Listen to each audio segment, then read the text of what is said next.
आज वीर शासन जयंती है। आज वीर शासन जयंती है। भगवान की दिव्य धुनी खड़ी थी महावीर भगवान की। आज वीर शासन जयंती है और भगवान महावीर स्वामी को जब केवल ज्ञान हुआ था तब उनकी दिव्य ध्वनि नहीं खिल रही थी, तो सौधर्म इंद्र ने अपने अवधि ज्ञान से ये पता किया कि आखिर महावीर स्वामी को केवल ज्ञान हो गया, उसके बाद भी इस जगत का कल्याण करने के लिए उनकी दिव्य ध्वनि नहीं खिल रही है, इसके पीछे क्या कारण है। तो उन्होंने पता लगाया कि उनकी दिव्य ध्वनि को धारण करने के लिए अभी तक उनके पास उपयुक्त पात्र नहीं आया है। तब उन्होंने देखा कि गौतम स्वामी नाम का एक ब्राह्मण था जो 500 शिष्यों का अधिपति था। 2 भाई थे, 3 भाई थे शायद, गौतम स्वामी और क्या कहना था, 3 तो वो अपने आप को परम ज्ञानी मानते थे गौतम स्वामी जो थे। और सौधर्म में उनके पास भेद भर के पहुँचा तो उन्होंने उनसे प्रश्न किया कि हे बलदेव महाराज, ब्राह्मण देवता, हमारे गुरु का मौन है और हमारे मन में एक शंका समाधान है, तो वो तो नहीं कर सकते, पर आप जैसा परम ज्ञानी इसका उत्तर दे सकता है। तब उन्होंने संसद में उनसे श्लोक पूछा कि 6 द्रव्य कौन कौन से हैं। तो उनको उस चीज़ का ज्ञान नहीं था, तो उन्हें लगा कि ये तो मेरी, अगर उनको जवाब नहीं दिया तो सबके 500 शिष्यों के आगे मेरी बेइज्जती हो जाएगी। तो उन्होंने एक योजना बनाई। उन्होंने कहा कि उनका शिष्य इतना ज्ञानी है तो उनका गुरु कितना ज्ञानी होगा। तो बोला कि गौतम स्वामी ने कहा कि भाई ऐसा है कि हम तुम हमारे बराबर के नहीं हो, हम तुम्हारे गुरु से ही ये साक्षात करेंगे, चलो तुम्हारे गुरु को दिखाओ। और यही गौतम चाहते थे कि ये किसी तरह भगवान महावीर स्वामी के समुद्रण में चले जाए। और जैसे वो समुद्रण में पहुँचते हैं तो मान स्तंभ को देख के उनका पूरा मान गर्म हो जाता है। उनके साथ उनके दोनों भाई 500 शिष्य सब जा रहे हैं, समुद्रण में चलते जाते हैं और जैसे ही महावीर स्वामी भगवान का दर्शन करते हैं तुरंत उन्हें सम्यक दर्शन हो जाता है। और जाकर वो दीक्षा धारण करते हैं, फिर वहाँ उनकी सभा में बैठते हैं और तभी उनकी जैसे ही वो आते हैं तो उनकी दिव्य ध्वनि गिरना शुरू हो जाती है। और वो दिव्य ध्वनि जिस दिन पहली बार गिरती है वो आज का ही दिन था जिससे हम वीर शासन जयंती के बारे में मनाते हैं। ऐसे महावीर स्वामी भगवान की आज का दिन है श्रावण कृष्ण एकम। श्रावण कृष्ण एकम, श्रावण लग गया। श्रावण कृष्ण एकम का दिन है। वैसे तो आचार्यों के अनुसार, मुनि महाराजों के अनुसार हमारा जो न्यू ईयर है, जिसे हम हैप्पी न्यू ईयर कहते हैं, वो आज का दिन है। क्योंकि वास्तव में हम भटके हुए जीव थे, अज्ञानी जीव थे, अनाचार आदि क्रियाओं में लगे हुए थे।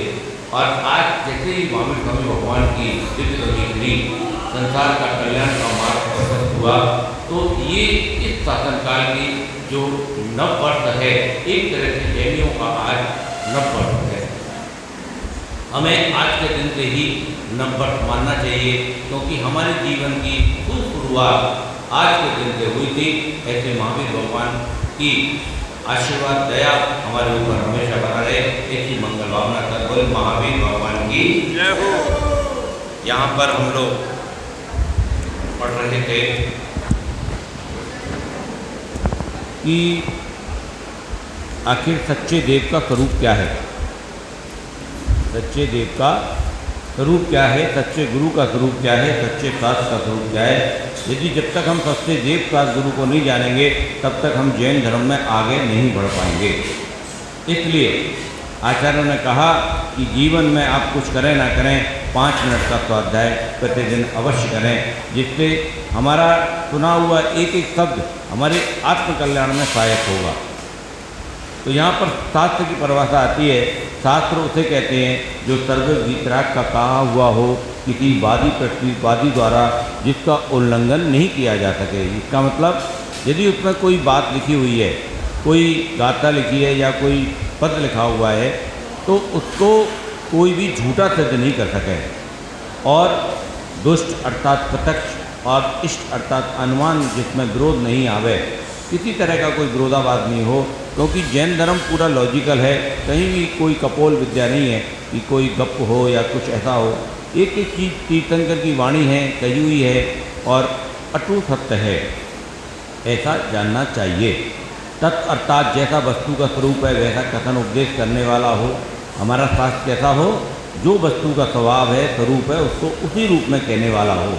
सब जीवों का हित रूप हो, सब जीवों को सच्चा सुख दिखाने वाला हो, कुमार्ग और मिथ्या मार्ग से बचाने वाला हो। इस प्रकार 6 विश्लेषणों से शास्त्र का स्वरूप कहा गया।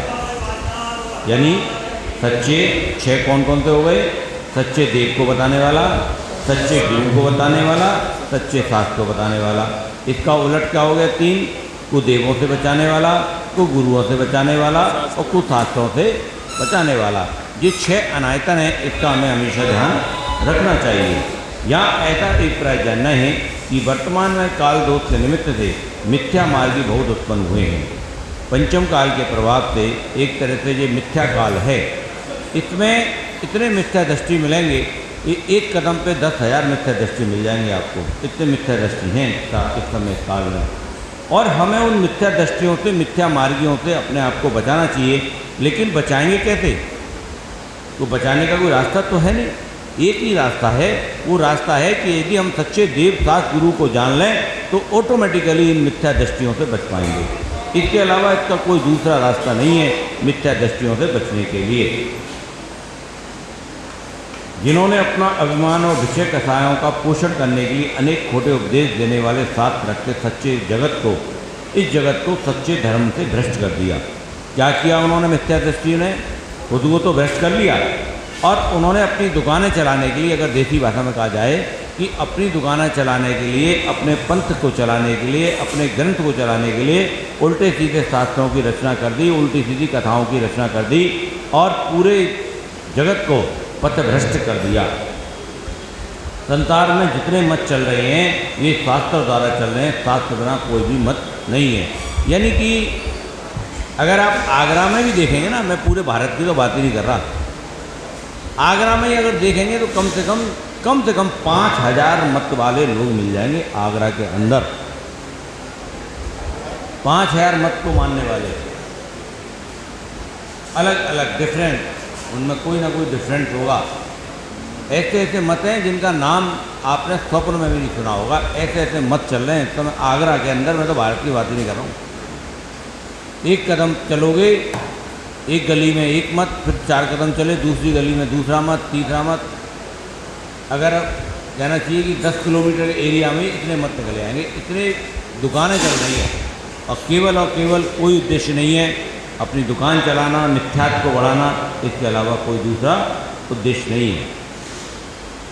ब्राह्मण आदि के तो वेद, स्मृति, पुराण ही शास्त्र हैं। उसमें हिंसा की प्रार्थना करने वाले अश्वमेध, नरमेध आदि यज्ञ तथा जीवों का शिकार, समझ, जलचारी, स्थलचारी जीवों की हिंसा करने में धर्म कहते हैं। ब्राह्मणों में भी कुछ ऐसे वर्ग हो गए, उन्होंने कहा नर बलि दो, पशु बलि दो, इस तरह के कार्य करो, हिंसापूर्वक कार्य करो, शराब को चढ़ाओ, मदिरा को चढ़ाओ, उल्टी सीधी चीज़ों को चढ़ाओ, यज्ञ में जल जिंदा पशु को डालो। इस तरह के बहुत घृणित कार्य, अलग अलग मत पथ भ्रष्ट हो गए और ऐसे मत आज भी चल रहे हैं। और हमारे यहाँ एक सागंज में मत है जो योगी आदित्यनाथ का है, ये नाथ संप्रदाय, इनके यहाँ बड़ी हमारी दृष्टि से बहुत खराब प्रथा है। ये लोग, इनका कोई त्यौहार आता है तो पशु बलि आदि चलती है, उसके बाद वो प्रसाद के रूप में बंटता है। तो बड़ा मन इतना घृणित होता है कि बताइए, अपने आप को हिंदू कहने वाले ये लोग हिंदू कैसे हो सकते हैं? हिंदू तो किसी के अहित के बारे में सोच भी नहीं सकता, किसी को कष्ट पहुंचा नहीं सकता, किसी भी तरह की कोई हिंसा नहीं कर सकता। हिंदू का अर्थ क्या है? हिंदू का क्या है? संधि विच्छेद क्या है हिंदू का? क्या है बताइए? हिंदू का संधि विच्छेद किया है कभी आप लोगों ने?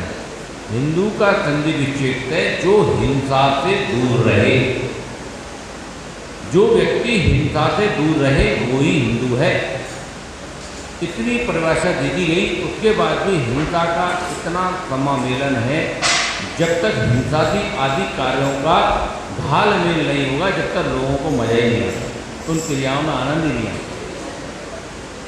तो ऐसे जीवों को भगवान महावीर स्वामी सद्बुद्धि दें, क्योंकि उन्हीं से प्रार्थना कर सकते हैं, उन्हीं का कार्य चल रहा है, वही हमारे शासन नायक हैं।